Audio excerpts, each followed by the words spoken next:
Don't miss My World with Mike Iaconelli as he spends a day on the water and in the world of some of the best professional athletes Mondays at 9:30 p.m. Eastern.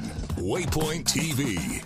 Tune in to the newest season of Hunt Club with Philip Culpepper on Waypoint TV. Experience the highs, lows, and extreme fun of hunting the southern turkey woods. Every Wednesday at 8 p.m. Eastern, exclusively on Waypoint TV.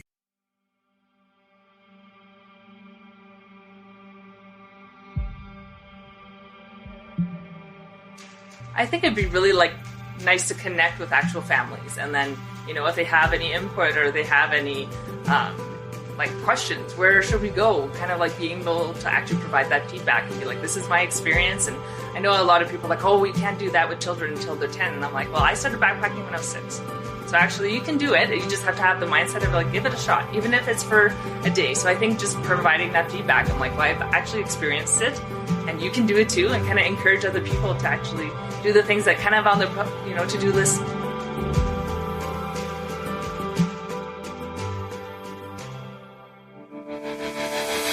Welcome to the Woman Angler and Adventurer Podcast, inspiring real women with a passion for fishing and the outdoors to go get their adventure on.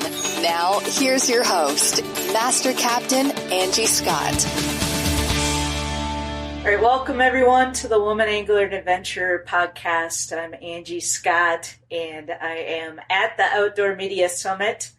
I just finished up my presentation, which I mentioned on the last episode I was a little nervous about, but we powered through it, and now it's relax time, so I get to chill the rest of the sessions. But I'm here with Chelsea Ross from Crazy Fun Outdoor Adventures, and we're sitting poolside at the Hyatt Regency Resort in North Lake Tahoe, Incline Village. It's absolutely beautiful.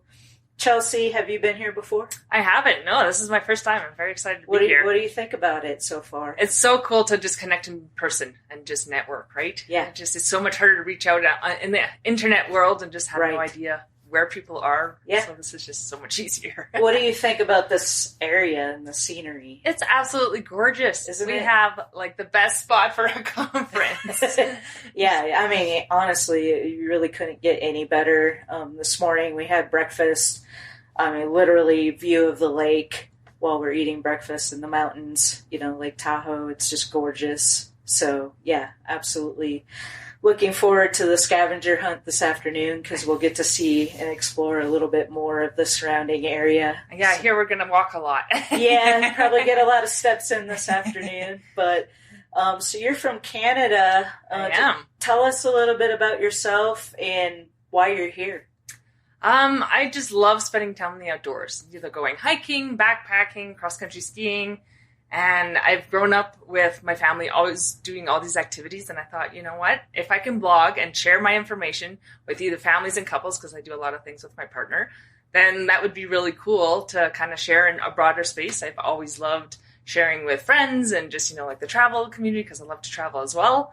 And I just thought, blogging, I love to write about it. So I figured, why not kind of reach a broader audience? Yeah, absolutely. Yeah.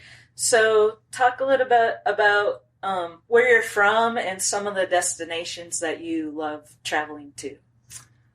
So I'm from Edmonton, Canada, and I'm a speech language assistant. I work with kids full time, and then this is just kind of a side hustle.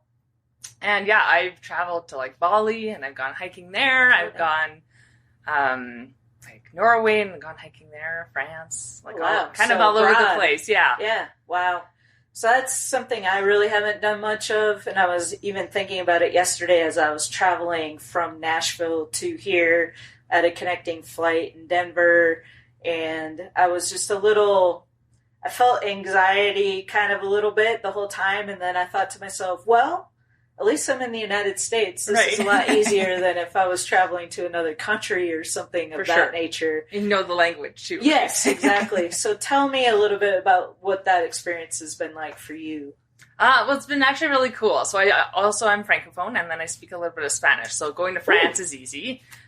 Going to, I've been to Ecuador, and I know a little bit of Spanish. And with France and some sign language, you can kind of figure it out.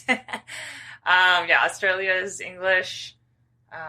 Do you find those other countries, I've heard there's still a lot of English, like signage and stuff like that, or is that not really? Mostly in Europe, there's a lot of English, so that's okay. Bali was a lot, whatever their language is, Balinese or whatever it is. So that was a little bit trickier, but people are really friendly and you just ask questions. Hey, I don't know, I need to go here. Can you tell me where to go? And I mean, in Bali was really cool because I was able to take all these taxis and they're really cheap. And so you just say, hey, I want to go here, and they just drive you. And it's just really convenient. Are you, do you experience any kind of anxiety when you're traveling to these remote or different places where you don't know the language, or are you pretty confident? I'm pretty confident. I mean, Ecuador, I went with a tour group and we had like an English guide. So then that made it easier. I think if I really didn't know and we really need to find a place in, like certain countries, let's say like Ecuador, we wouldn't have probably taken a taxi. So if I don't necessarily know where I'm going and you ask the driver and you're just kind of relying on them, then it's a little bit more anxiety driven. But I've kind of just realized that people want to show you the place. People are just friendly. So if you just kind of take, that aspect of everyone's probably going to be nice and just ask questions and they'll be friendly and they'll help you figure it out. Do you have somebody that goes with you on these trips, or are you solo? Or? So I've mostly I don't do solo. I've mostly gone with my family. I've been very privileged to go all over the world with them and do all these activities. And then I do a lot with my partner, Chris. Okay. And we just, I love doing things with people. Yeah. It's just, it's just so much of the interaction and things to share with people. I do go hiking every once in a while by myself, but I prefer with someone else. I think that's part of why I had some anxiety traveling yesterday, because I was on my own and it's been a while since, actually probably since Outdoor Media Summit last year, I think maybe was the last time.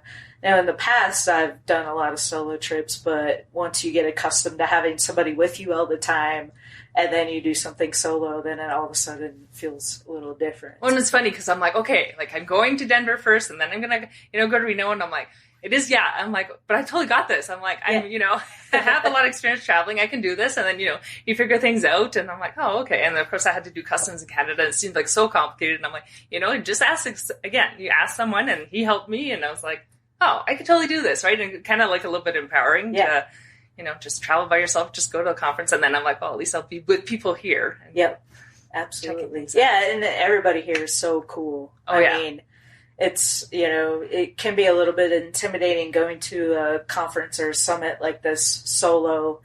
But then you just start talking to people and we're all like-minded. And they're all chill, right? And they're just like, they get you and they want to be in the outdoors and passionate about it. I'm like, oh, this is like, it's totally my it people. These are my people. yeah, exactly. And you feel like, you already have that connection, and you feel like a lot of times you meet people here and you feel like you've known them a lot longer than For sure. Yeah, exactly. Because it doesn't even matter who you run into, right? Because last night with the reception, it's like, oh, you're going to have to introduce yourself and, meet people. And I'm like, oh, that's a little bit nerve-wracking. And then before you know it, you meet different people and you're like, oh, this is actually pretty easy. Okay, cool. Exactly. Yeah. So I encourage anybody listening, if you have an opportunity, if, you're passionate about the outdoors, which I assume you are for listening to the show, and you have an opportunity to attend an event like the Outdoor Media Summit, or anything like this. I mean, even if it's just a local, fishing meetup or something, go, and you'll if you're intimidated by it,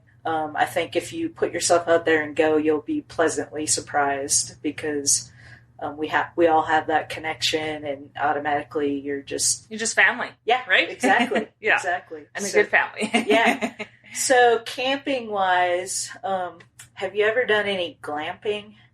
That's a kind of a trending thing right now. Not really. Okay. No, normally use the tent, or you use like the big backpack and go backpacking. But no, I haven't really done a whole. Like I do like nice resorts, let's say, but not necessarily like a nice tent outside. Yeah, I haven't either. Okay, I've seen it online and stuff, and it looks really cool. I would love to experience the whole glamping thing. Yeah, I've seen like glamping in like Africa, let's say. They have like all these nice huts, or let's say you go to Peru and do Machu Picchu, and kind of the same thing. Yeah, people like camping, bringing your stuff, and I'm like, oh, that seems like really upscale. Yeah, so that would be very cool. Well, so where are some of your favorite places to go camping? Definitely the Rockies, like the Canadian Rockies. I spent a lot of time there and just hiking and backpacking. Kananaskis area. Yeah, anything in BC or Alberta. Just spent like tons of time. Skyline, Rockwall Trail, Mount Assiniboine. Yeah, just like gorgeous spots, and kind of done them so many times just because they're absolutely gorgeous areas to just hike. How do you do in the winter? I do cross-country skiing. Okay. So I do a lot of cross-country skiing. I do classic.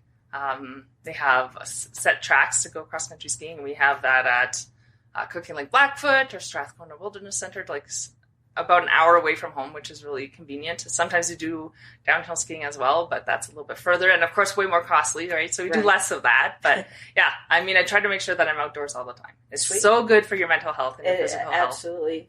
Snowshoeing, do you ever do that? I have done it a little bit. I don't I used to have like the big, huge ones, you know, so you use those ones. I've never invested in like the smaller ones, and if I'm hiking in the winter, then I'm like, well, I should just be cross-country skiing. Like, I'll go for walks, but I haven't really geared myself to do snowshoeing. Like maybe if we got into it or knew other people that did it, but since I have cross-country skiing or downhill skiing or walking just in the neighborhood, I haven't really tried it out all that much.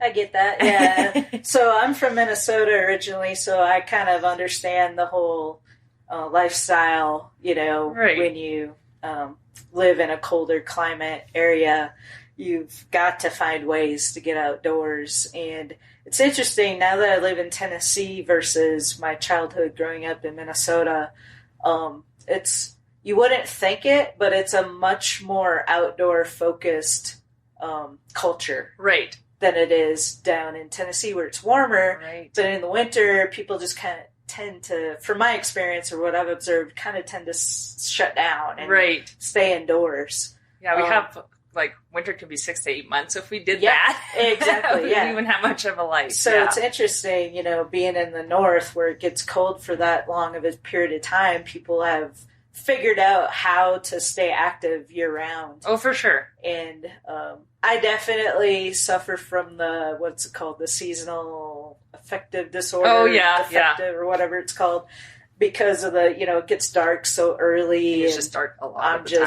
Yeah. I'm just so, I love the sun, and so I've kind of designed a lifestyle where I can go down to Florida in the winter months. But I give props to all you up in those parts of the world that it's cold and dark, and you still stay active and get outdoors. Yeah, I'm definitely also affected by that. So I definitely even at the end of the day, I'm like, okay, you have to go for a walk, even if it's like for half an hour, let's say, but it'll still make you feel so much better, right? Yeah. And even if it's in the neighborhood, and then close to Christmas, people have the lights out, so then it's you have nice kind of like a walk, and then I kind of tell myself, okay, well, that's November, December, and then slowly, light will come back. But I try to make it at least once a weekend to go cross-country skiing or for a walk, or I really like skating, so sometimes I go skating too. Yeah. Cool. That's one thing I never really got into. I started, I actually used hockey skates. Okay, yeah. And I never learned how to stop.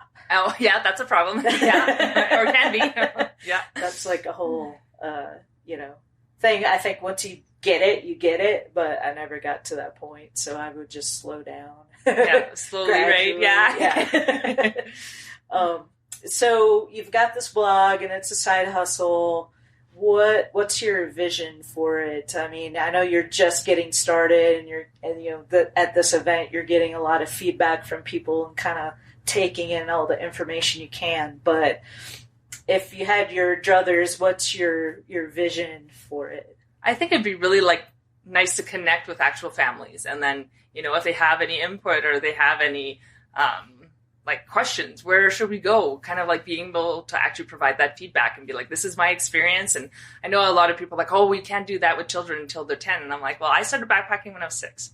So actually you can do it. You just have to have the mindset of give it a shot, even if it's for a day. So I think just providing that feedback, I'm like, well, I've actually experienced it, and you can do it too, and kind of encourage other people to actually do the things that kind of on the to-do list, bucket list, but kind of tell themselves, oh, I don't know if I can actually do this, or even be able to guide some hikes or something, right? And or even a one-night backpacking trip, and kind of help people kind of give themselves some self-confidence of oh, I can do this. It's actually not bad, but just having a go-to person to even ask questions or guide them. Yeah. So they can do it too, because I just want people to hang out in the outdoors. It's just so wonderful. Well, I've interviewed quite a few people on this podcast, and one interesting thing that I would recommend to you to consider down the road is a lot of people that I've interviewed, they put together these curated trips, packages to places you've been before. Right. Maybe relationships you have with destinations, certain campgrounds or resorts or whatever it may be, and guide them on these trips, because then they don't have to do it if they're scared to do it on their own. They have somebody that's kind of walking them through and guiding along. So that could be totally something you could do down the road once you keep in mind for sure to grow. I think that would be right up your alley. Yeah, because I mean, like, if people are scared of just going by themselves indoors, and then you add a traveling aspect, which can also be very anxiety driven, and even if you go with a family but you don't really know what to expect, you didn't really travel a lot growing up, then for sure, I can totally see that. Awesome. Well, I'm I'm glad to have gotten to meet you at this conference, and I'm excited to see your blog grow.